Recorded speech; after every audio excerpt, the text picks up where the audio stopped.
and welcome to today's segment of The Power of Money. I'm your host, as always, Michelle Graves, nationally known as the Money Lady, and I remain committed to bringing you the very best in the world of money, including information, including people, and including financial recommendations. So today I am going to be talking to a fascinating woman who is nationally acclaimed as an artist. And I want to get into her world because the world of art is about creativity. And one of the things that you want to learn about in life is how do people begin to challenge their God-gifted talents into specific areas that are not only wonderful for us as viewers, but also fulfilling to the individual. So I have as my guest for this next hour Mary Barr Rhodes, who is, again, a nationally acclaimed artist. She resides in the community of Wyoming, Ohio, where she is now officially a caregiver for her mother. And she'll be sharing her perspective and her story for us today about her life as an artist. And just as a sidebar, for those of you that say, I don't know anything about art, you're going to learn some things that are going to change your world. So, thank you for coming here, Mary Barr Rhodes. I appreciate you so much and your art expression. You are one of those blessings in my life. So where do we begin? Let's start from, what is an artist? When you talk about the world of art as opposed to music, because they consider themselves artists as well. But what do you think defines an artist? A question that's actually asked by many. Being an artist, to me, it's you can be a visual artist, you can be a performing artist, you can be a musical talent, but it's more than just the performance or just the product. It is truly a lifestyle. But it's more than that. It's a way of being and knowing and appreciating the world, and then being able in turn to translate your interpretation of the world and expressing it in a manner outward to others so that they can appreciate it and see it through your eyes as an artist. That's interesting. And so you feel that artists see the world a little differently, perhaps, than your regular, normal, ordinary persons? I do think it's the depth of how we look at the world. Okay. It's taking the time to really smell the roses and understand that that is a worthwhile reason for slowing your life down and making time for these efforts that as people fly through life so very busy, that it is our gift to them to be able to say, here, we have translated this for you. Take a moment and view this. And it's a creative expression for me, so it's very fulfilling for me. But when someone else views my art and they acknowledge the power within that piece, then it's a dialogue. And I know that in some way, my life and my stepping through life and walking through life has helped another to see. And that's really so important to me, that my work can have that power to communicate with others. You know what? I think that God is the ultimate artist, because Yes. I can come out in the evening and I can watch before my eyes in the sunset with the clouds. It changes. The canvas changes in many seconds. Absolutely. And it's absolutely astounding. It's amazing. I have a friend that's a musician, and sometimes we'll just call each other because we might miss that 10 seconds Yes. of that specific magenta in the sky. Or the lavender in the sky. And if we don't take those 10 seconds out of your day, right then, it's gone. It is gone. It's gone. It is gone. Mhm. How do people, and I say this because I have loved and appreciated art over the years. Going back to childhood, I was fascinated with how artists saw the world so differently than everyone else, and how they were able, out of their brains, to paint these things and then to produce something that was just incredible on paper or on canvas. And I began to really, I'm not an artist. I have a deep and abiding appreciation for art, and of course I am a huge fan of yours and delighted that you're on the show, because I saw your art and I just fell in love with it. But how is it that some people can look at art and see absolutely nothing, and then others can look at it and say, oh my God, look at that? Mhm. What do you think that's about? Well, that's interesting, because it's really so true. It's the same thing, like I took someone up to see the sunflowers in Yellow Springs Oh, yes. last weekend, and Now that's a huge it's little... 8 acres of sunflowers, and it's in the on Tecumseh Land Trust. And I mean, it is a Van Gogh moment. Looking You at all know- the sunflowers. You know immediately why Van Gogh had that infatuation with sunflowers. When you see their brilliance, their yellow, the tipping of the flower, Mm-hmm. the strength of their stalks. But 3 of us went, 2 of us really got it and had that moment. And the other person wasn't capable of going there. And I can't define why that person is not capable, but it's the same thing when they walk into the studio. When the piece is finished and it's painted, some people really get it, and there are some people who, you know, I hate to say it, but they just do not have the aesthetic sensibilities to understand it, or it really is about the appreciation of art so that it's worthy in their minds. I believe that, well, just like some people do not understand and appreciate education, some people do not appreciate music, some people do not appreciate a walk in the woods on an autumn day. You know, Oh, there's yeah. just, you know, people relate to different things. And as an artist, I can't make that happen for them. I can Because it's take what's them. going on the inside. Right. It's It's something an going on internal. the inside. And I have taught art for years, and as a teacher, I think we can facilitate those moments Okay. where it might be possible to engage them in that level of aesthetic understanding. But it's something that has to happen within them. And you can take them there on many different levels and talk about, it's really funny, the formal elements play such a role in the understanding of that they have to understand the beauty and richness of color. Mhm. They have to understand and feel the tactile nature of texture and how that plays in our world. And if you go there often enough, I think it can be learned. Mhm. And but again, it's back to slowing down. It's like you listen to Italian opera. I love Italian opera. Yeah, I I'm love not Italian trying to be opera. facetious. No, It what's makes I me love it. Just I love Right. it. I love it. And for some that, you know, they just don't, I remember taking my daughters to an Italian opera when we Uh-huh. were in New York once, and one of my daughters said, I don't get it. I don't understand a word of this.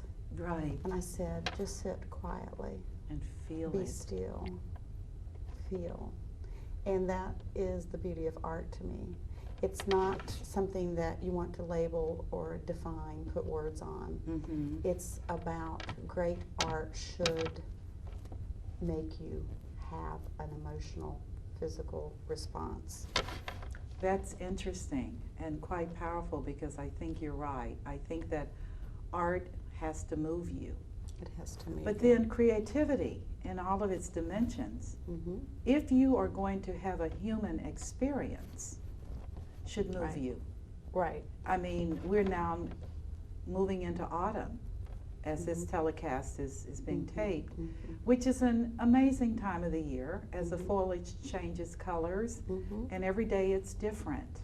Right. And to be able to participate in watching that happen around you, to me, is just magical. It is magical. And I think that connection with nature is vitally important, critically important to developing the aesthetic sensibilities.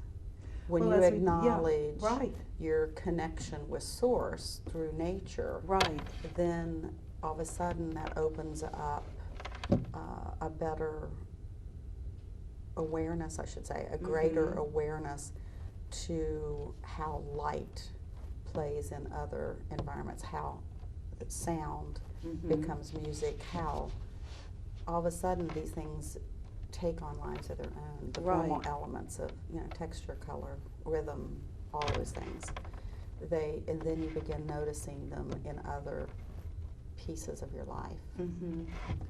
I think that's very, very, very interesting.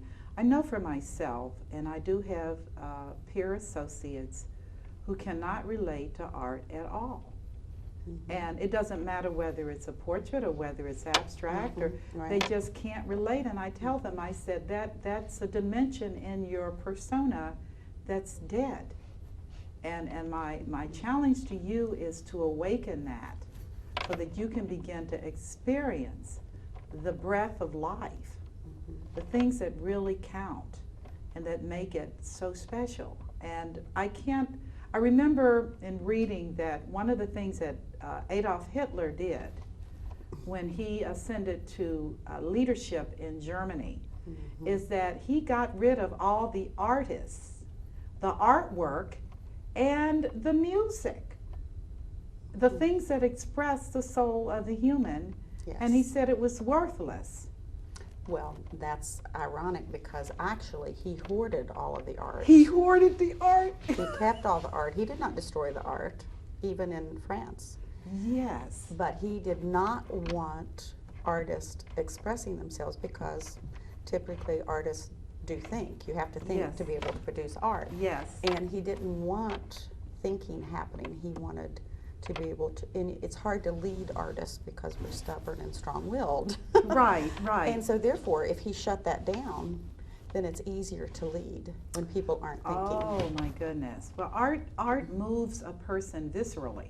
It can. Yes. You can go into an environment. One of your pieces of art that is in my office, every morning when I walk in, I'm immediately encompassed by this expression. It just moves me in such a powerful way. And I have to say that I've had some people to say, oh, that's interesting, and walk on. And I say to myself, you are really disconnected. You don't feel anything, you don't see anything, but just, oh, that's nice. That is the expression of someone's innards. Well, I play a game with people. I did this Okay. with students many years ago, and I found out it's fun with adults too. Yes. Because there are some people in particular that think abstract art in particular is elite. It's Abstract not art is elite. elite. And of course, I want to disarm that notion. And the reason I do abstract art, I did realistic art years ago, and most people can relate better if there's a representational item there. It's a house, it's a face, it's a landscape, because it personally, it gives them something to connect with. Okay.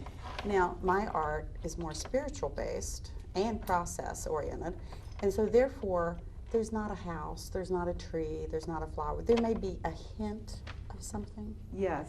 I'd like to give just a hint so that people can connect with it. But then I step back and I want the person to have that moment where they have to engage with the piece. That is powerful, where you literally are sucked into that expression. And they are invited to take part. And so what I do is just take a moment. It's like lying down on the grass when you're a child and looking up at the Yes. sky. and playing the game of what do you see in the clouds. Yes, yes. I take that moment, they all know that game, they've all done that. Yes. And say, take a moment and pretend you're that child lying in the grass and look into my painting. And what do you see? And tell me what you see. Yes. And they can do that. Now, how do children respond? Oh, children love abstract art. I know they do, They because do. children are Oh, so yeah. over Oh, the yeah. top. They can see anything and everything Yes, in they art. do. They do. And it's such a shame because creativity is really, really strong in younger children. Yes. By the third grade, it's way, way, way down, decreased. And by junior high, in particular for girls, it's almost completely admonished. I mean, girls do not want to be known for their intelligence. You know, math scores go way down. Yes. So does creativity. My goodness. And so I think it's in particularly important that we invite students, younger people, to come into the galleries and look at the art and feel comfortable doing so. Taking away the idea that it's elite in any way and getting rid of that notion. I guess I'm kind of troubled as to the notion that art, contemporary art, is elite. I mean, that is just, that's hard to get to. And when we think about children, and children are not elite. Not at all. Children are as close to heaven as you're going to get on earth. A 3-year-old child has only been away for 3 years. That's the hardest part, is to take the viewer back so that they can be open and accepting to that moment. That's the hardest part for an adult. Is it the vulnerability issue, Mary? Yeah, I think it is the vulnerability issue.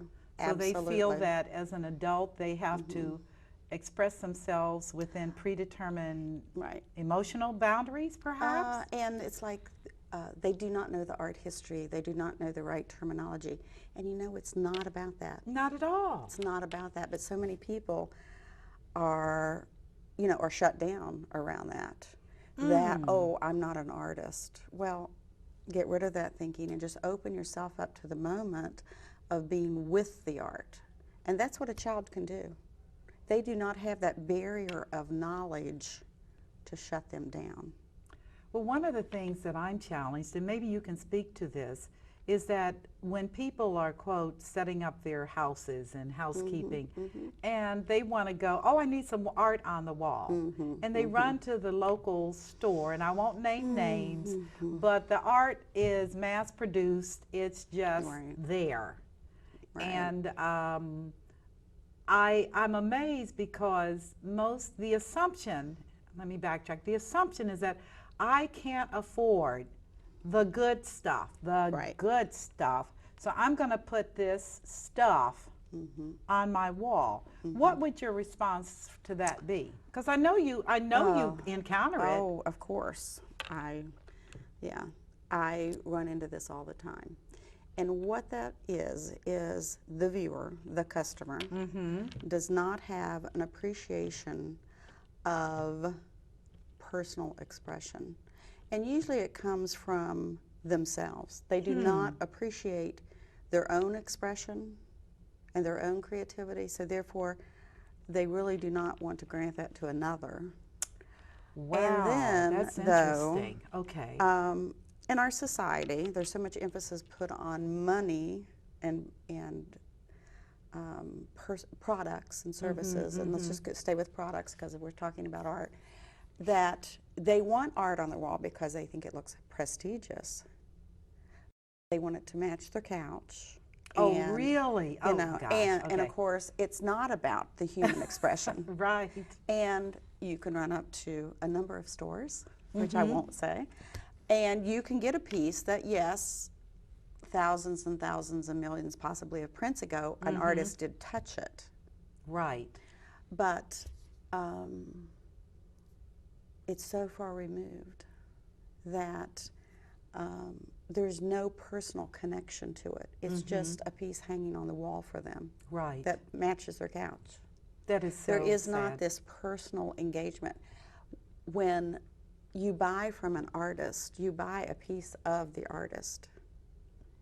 That And is so true. It's so true. Yes. And in that moment, I always have a special connection with the customers. I don't like that term, who buy the art, because we have an understanding. Yes. We know that that person understands where we're coming from.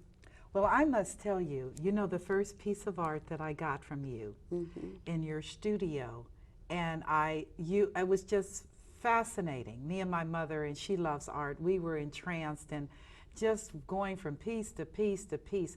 But I zoomed around, and this art spoke to me. It did.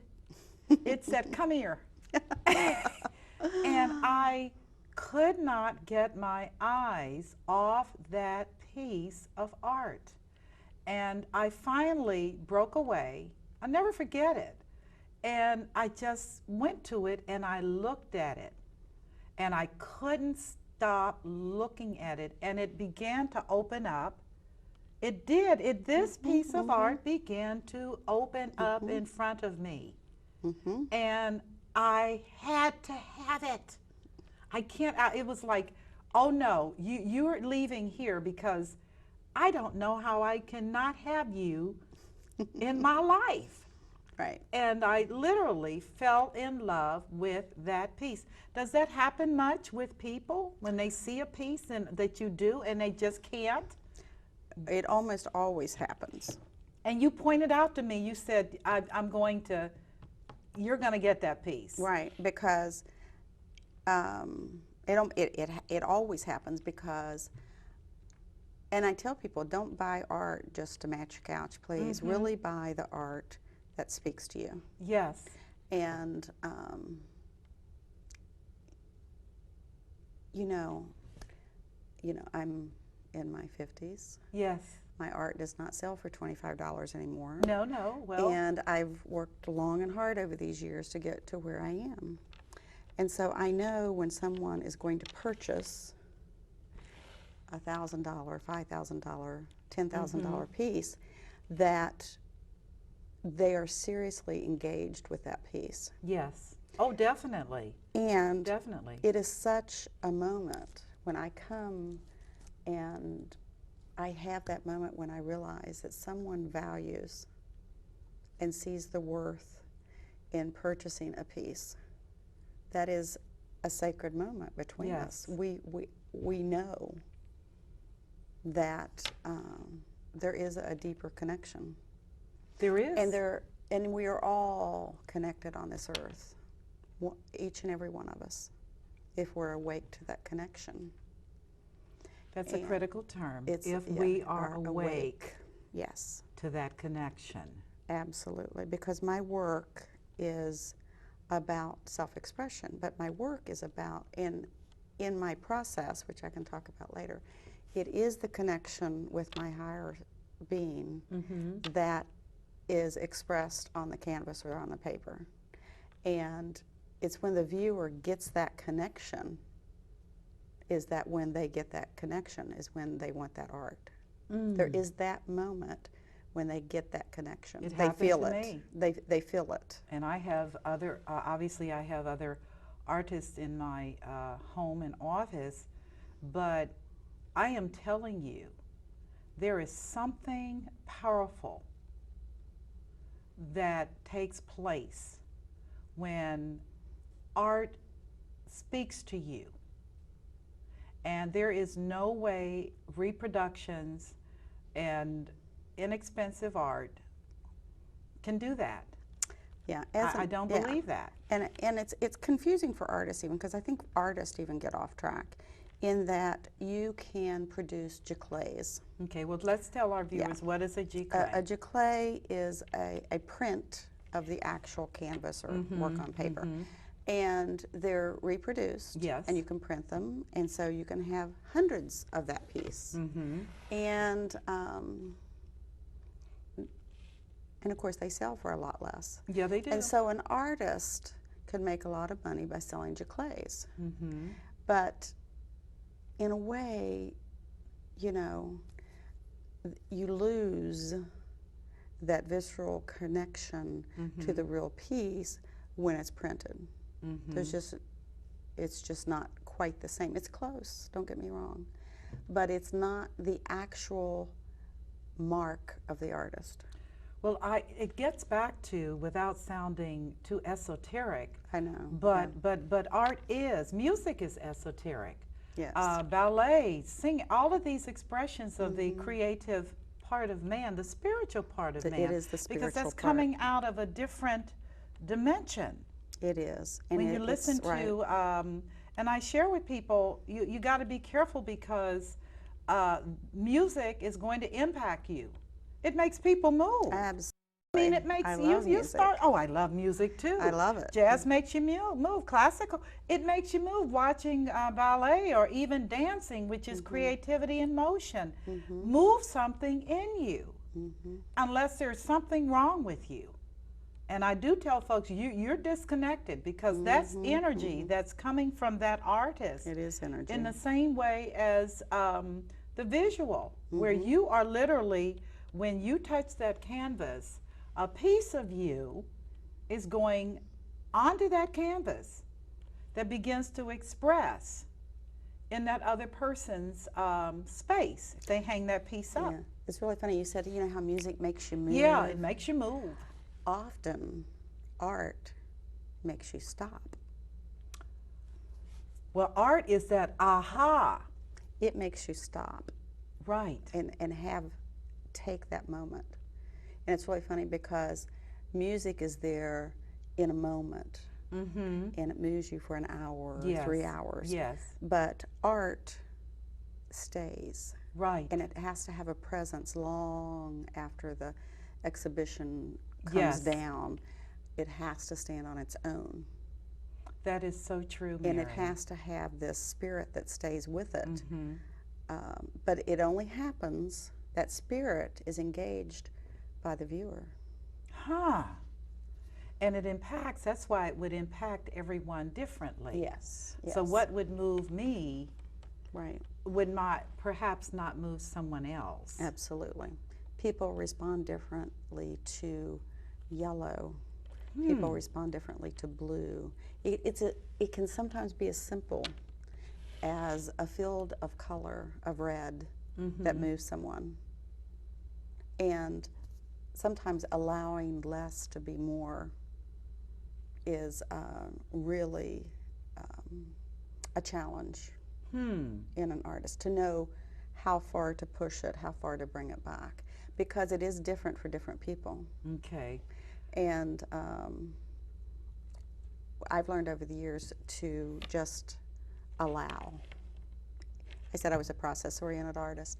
I use a lot of different medium, and I think it's because I taught school, so I had to teach pencil, I had to teach pastel and watercolor and acrylic, and you know, I had to teach many different mediums. So I think that has translated into my own personal work, because I find out one medium is never sufficient to express what it is I'm really trying to express. It is dimensional, and but it's in that process of and letting go of some of the conscious knowledge. You know, you go to undergrad school and you learn all this. You must do this. You must do this. You must do this. You do this. You do this. You learn value, chiaroscuro. You know, you learn all the techniques. Right. And then, after you age and you work for so many years, then you have to let that sink back into the subconscious and just allow it to come out without How long thinking have you about been it. doing this? I have been, well, really? I shouldn't use the term really doing this. I know, but 'cause that's really not I've proper. been creating Yes. my entire life. Since a child? Absolutely. Well, let's talk about that. It's interesting. I grew up on a farm, 43 acres in West Virginia. And I think as a child, I did not have a lot of friends around me. Mm-hmm.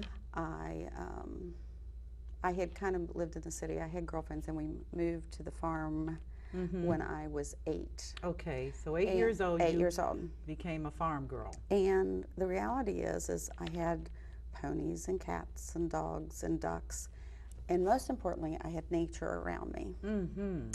And so at an early age, I learned the beauty within stillness. Solitude. Solitude. Ah. And at the time, I don't think I saw this as a gift. You can imagine in junior high and high school, I did not see this as a gift, but it was a gift. It gave me time to learn to express myself. And my brother had started college, and he was going to study art. He went away to the Navy and left all of his art supplies. Oh my goodness. And I got, it was what I had available. So I started drawing.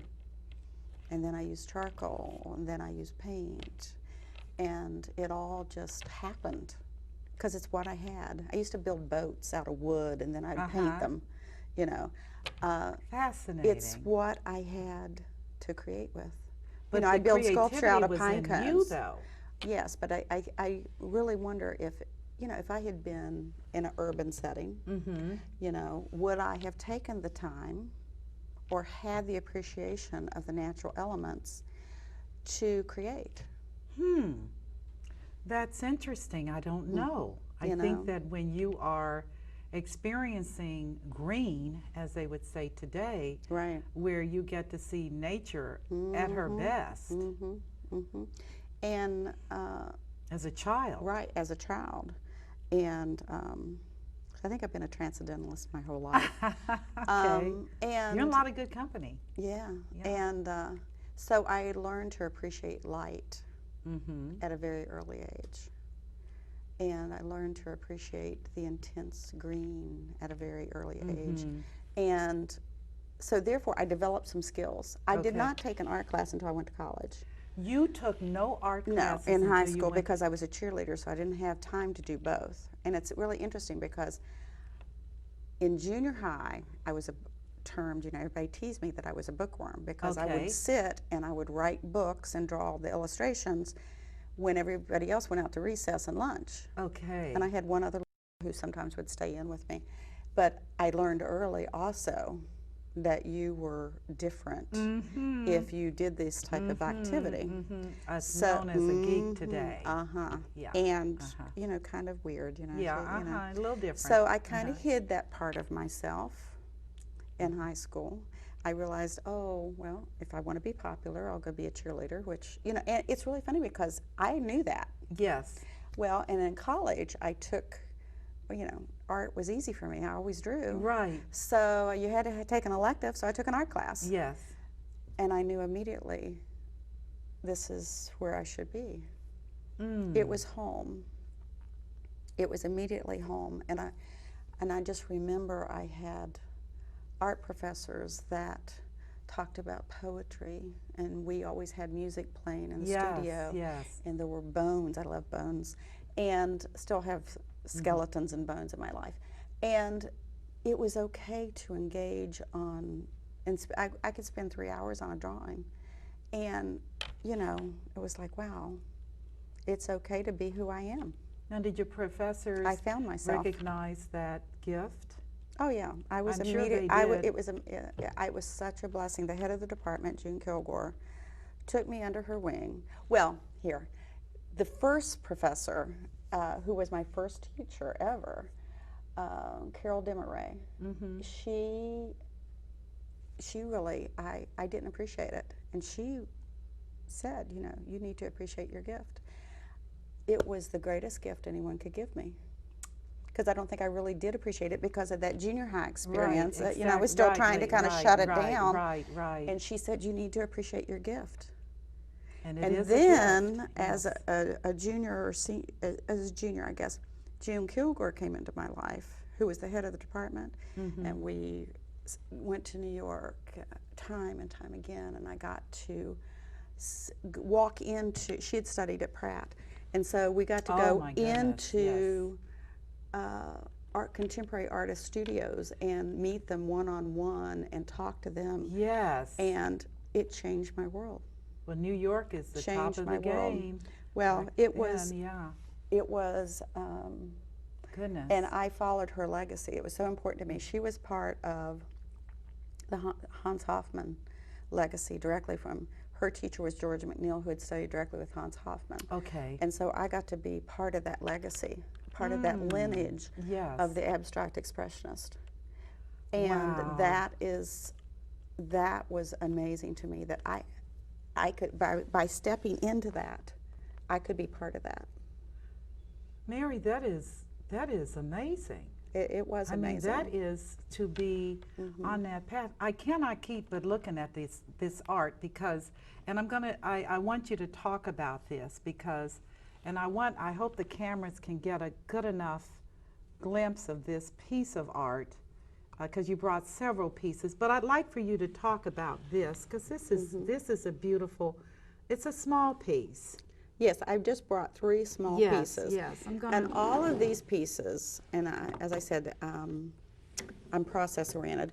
These are 3 pieces on silk. And I worked Okay. with Kitty Oots, who's the fibers instructor at Xavier Okay, University. We Get a better view of that. Yeah. and this is a shibori technique, a Japanese technique of embellishing the surface of silk. This is on silk, and the silk is wrapped onto the canvas to protect the silk because silk is such a delicate fabric. It is. Now, the beauty of silk is that it shows, because of its delicacy, it shows very subtle changes. And it's a beautiful, beautiful fabric to work on. Canvas is very coarse and porous. But this gives a very delicate, and in this instance, this is, I believe, a water piece. It expresses water to me. And I love this reminds me of little silver carp fish in Japan. That's right. beautiful. And it's funny that you would say that they're often the Eastern aesthetic sensibilities show up in my artwork, and I tried to make that a blending, both Western classical formal training and then blended and balanced with the Eastern expression. So the one thing I want to also point out about this piece is, yes, it's on silk and it's got these beautiful gradations in the back, but the silver metallic bronzing powders are used to bring it up on the surface. Really? I use real, authentic, finely granulated silver, copper, and bronze in my work. And it's a very difficult medium to work with because it flattens the surface. So I use it as in multimedia work, and for delicate, it really gives the spiritual, gilded look of the sacredness in that moment. And so in traditional religious art, you see a lot of use of gold. Yes, yes. So I took that concept of gilded and brought that gilded concept into abstract work. And so Interesting. so that it would have a spiritual connotation almost by any viewer. It pulls you. Yeah, almost by any viewer. I've been looking at that little piece. Now, for a person who's a novice, just trying to get started, and they can't afford the very, very high end, what would something like this normally cost? I think this is, this being a small piece, I think it's about $175 because it is on the silk, and it is, like I said, a Japanese shibori technique for the water, and then blended and balanced with the silver metallic contemporary. Yes. So, and it's really, so you can buy original artwork. This is beautiful. I mean, I truly love this. I want to talk about these other pieces as well. Let's look at this piece here. This is wonderful too. This is also a water piece. Now, I have done a series of work called, wonders of the world. Yes. And I focused on the elements of fire and air and water and earth.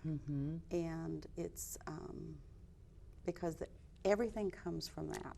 Right. Everything. Right. And sometimes we have to go back. We have to, what I say, return to Eden and come to our primal instincts to be able to relate to life. Yes. So this is one of the also pieces from that series of silk over canvas. And this time, again, a similar piece. Let me show you these together. Okay. All righty. Because this is part of a series. And you can see here that I've used here, I'll hold that. different formats. And a format is just the size and scale of the canvas. So it's part of the same series. Okay. And I wanted to show that because just how differently something as slight as this has a more turquoise tone and this has a blue tone and the richness of the blue up here. And then to take it and move it from silver into the gold. That is amazing. That's a gift. And so I saw that and it made me think of the creation. It did. It moved me viscerally to think about God speaking light and the fire. That gold made me think of the water and that it just was amazing. Well, and it is, and that's one of the beauties of the water series is that the metallics they're very warm. They're from the earth. Okay. They are ore from the earth, and they are warm. Okay. When you mine silver or gold, they are warmth from our inner earth. And that is the tension created between the water and the earth. And one of the things that I always try to do as an artist is to create tension. Great masters knew how to create tension on the canvas. And so that is something I appropriate from the great masters. And so I always try to somehow, like I said, it's in the back of my mind, but it's bringing that tension into the canvas is what, makes it pop. Makes it grabs the viewer. Yes, right, and pulls you inside. Energetically. Yes, right. Is something. It's something. You may not understand it, you may not be able to talk about it, but again, you feel it. You feel the tension. Yes, this is amazing. So in contrast, let's look at this one. This is an earth piece. Okay. This is a totally different palette. Okay. And totally different use of the silk.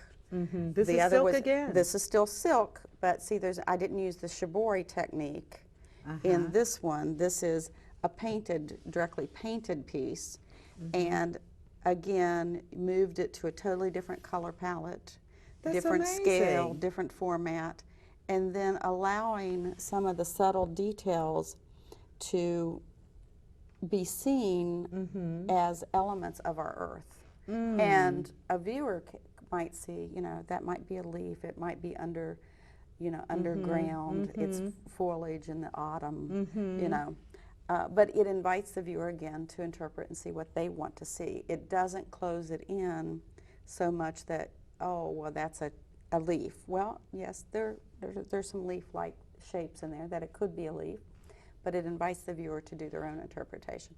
But I think everyone can relate that this is an earth piece. Okay. So I've entitled the different shows Water, Wonder of the World, and this is from the Earth, Wonder of the World series. I see a fish. Yeah. I just saw a carp in there. I did. That's amazing. Yeah. So that's the beauty, is that I try to invite the viewer in. And you know what? That does require a letting down of the guard. Yes, it does. It really does, which you tell a person it's okay to see what you want to see. Right. You just have to relax and let it enter in. And it's really funny because some of the serious art collectors, they still did not understand abstract. And then others, of course, do. Right. But it's amazing, the people who collect contemporary abstract, it's usually like all they collect. Well, actually, You know. I will tell you, I have evolved to that now. That is really all I'm interested in. I know Okay. that's been when I think back on, now I have a couple of pieces that actually show specific activity, but my lure is to be able to let my mind imagine, and that piece will take me into a different place. And it's a wonderful place. It's a magical, it's mystical, it's fascinating, it's childlike. Yes, And it's wonder. It's just Yes. childlike. You can sit there and you can just look at it. And truthfully, this is why I wanted you on the show, because so many people think that art has to look like one thing or another. And I tell them art is so very personal. It is. And you Should want original art. Yes. I mean, in my kitchen, I have art that has been drawn by children, and they drew on acrylic wine bottles. Yeah, and signed them. And actually, they're very nice. Yeah. They're very nice. They're not particularly high end, but the fact is that that child's energy is right there on that canvas. And I like that. I mean, that makes me feel good when I'm in the kitchen. Right. But continue to tell me about these fascinating people. So you actually were mentored by two women artists. Now, they Yes. were they successful in terms of their own peer Yes. recognition? Well, June in particular was very successful, and she came back and was the head of the department of Marshall University. And people often wonder, why didn't she stay in New York and paint? Because she could have. Oh, and done very well. And done very well. She did Yeah. very well where she was. Right. But the point being is that she had a passion to share this, and she was a teacher. And I will be forever grateful. Now, forever grateful. She passed away a few years ago, and I'm I so went sorry. for her. I went to her funeral, and I was very blessed that I painted in a group. I was the youngest in the group. They were all older than me. One was 10 years older. There were two that were 20 years older. And I was very blessed to be able to paint with these women. All women, there were 5 of us. And I learned to read books and be part of the Noetic Institute and look deep within myself. Okay. And that was grad school. And it was a wonderful gift to me to have these women who, they were strong women. And they were, Painting up my a father, storm. and they were my father's age. Some of Oh them were my my father's goodness age. gracious. So 37 years older than me. And painting. And painting. And they broke a lot of barriers for women in the arts. Because it really wasn't that long ago that, artists were men. Really? So, but as you think yes. back, looking through the Picasso and Right. Rembrandt, they were all men. They were all men. So they really broke through a lot of those barriers for me. And now there are many, many female artists Yes. at all different levels in their career. But that, I will be forever thankful to have had that experience with them. And then I was really blessed that the National Endowment of the Arts back in the 80s had money. Wow. And I remember those years.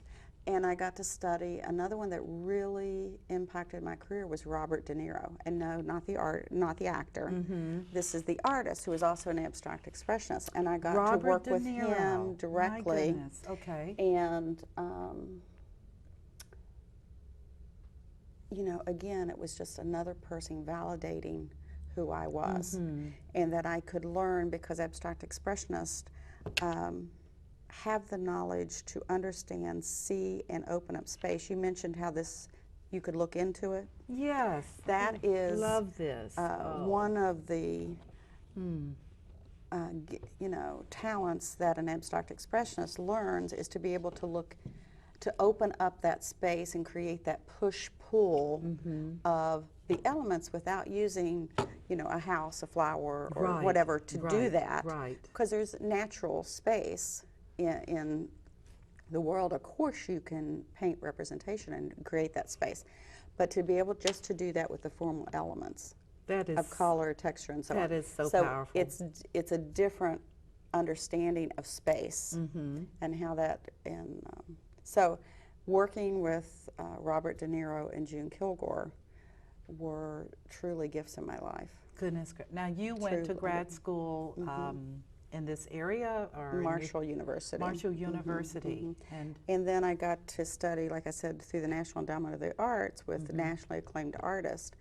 And again, it's also the trips to New York, yes, to Pratt, and in particular George McNeil's studio, who was June's professor, but who had Really? worked directly with Hans Hofmann, to go to his studio, and as, you know, an 18-year-old, that is amazing. to see this large warehouse Yes. space, and he had a, you know, a forklift, you know, to move his pieces, and the wooden crates, Yes. and to have that level of professionalism at that early age was like, wow, this is serious.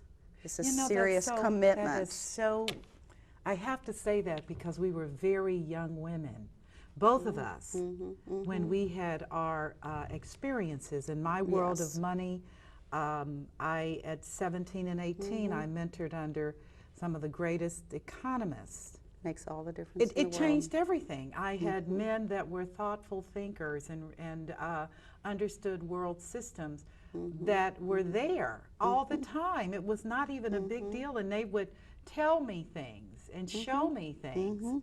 And I was a sponge. I think young people need that. They need to be encouraged and incentivized in that way. Yeah. That is so powerful, Mary. It is so powerful, and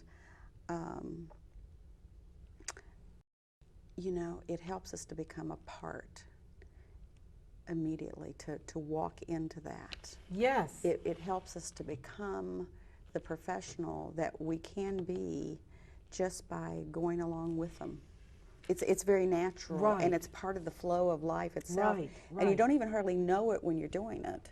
Well, You're just being, you're just, you know, you're just a being. kid. I mean, Right. I don't know about you. Oh, I was But I amazed. was just a kid. Right. I mean, when I think about the men that crossed my paths as a young person, a child, Earl Graves, who was with Black Enterprise, he was just a young man himself, selling newspapers. That, Right, and then right. Vernon Jordan and Julian Bond and Bill Clinton. These were guys, these were young people. Right. And they just considered me a literally, you know, Michelle, you know. Right. And I think back and I'm like, whoa, whoa.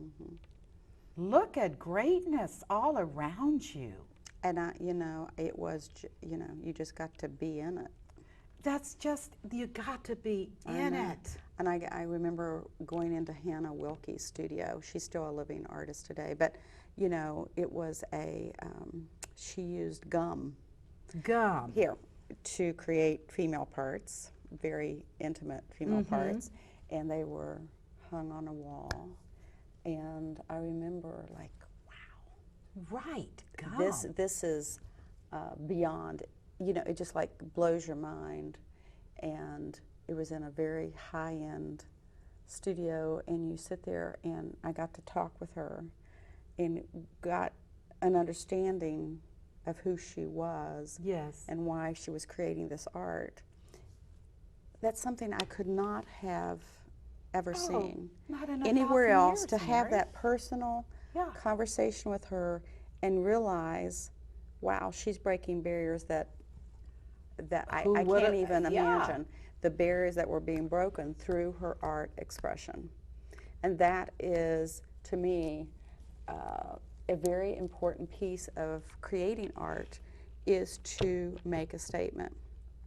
I specifically went back to earth and air and fire and the elements because, as you know, part of the Mount Adams Farmers Market, leading a sustainable life and going back to rain barrels and compost, and all that's very important to me. Back to the earth. Back to the earth.